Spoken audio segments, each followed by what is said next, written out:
Thank you, Madam President. I do have two recommendations I'd like to make, not to the ordinance, but a suggestion I'd like the CLA to consider for the rules and regulations coming back to council in a couple of weeks.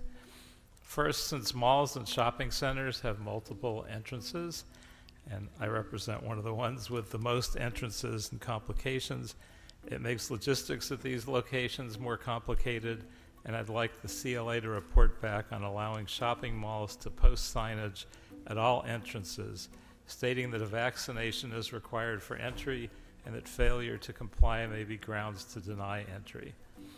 Second, in the interest of this being as self-enforcing as possible, I'd like to suggest that the CLA report back on a provision that requires businesses who receive a notice to correct or an ACE violation to place that notice in a prominent location at the entrance of their establishment.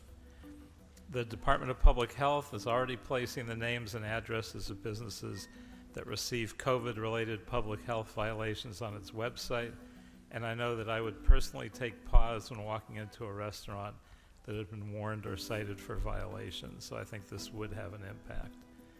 If patrons look at this the same way as they would a Department of Public Health letter grade or inspection score, maybe we would get a greater degree of cooperation and compliance from business owners.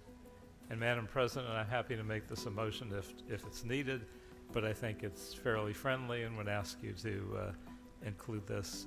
And that being said, I encourage an aye vote on the main item. Thank you, Mr. Koretz. And without objection, that will be incorporated into our report back. Thank you. I would accept that as a friendly. Let's go ahead and call for the question. Let's open the roll, close the roll, and tabulate the vote.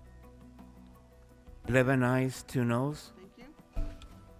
So, to be clear, so the ordinance is passed, but not with the urgency clause, which required 12 votes. Thank you, Mr. City Attorney. Madam Clerk, what's before us now? Should we go into public comment?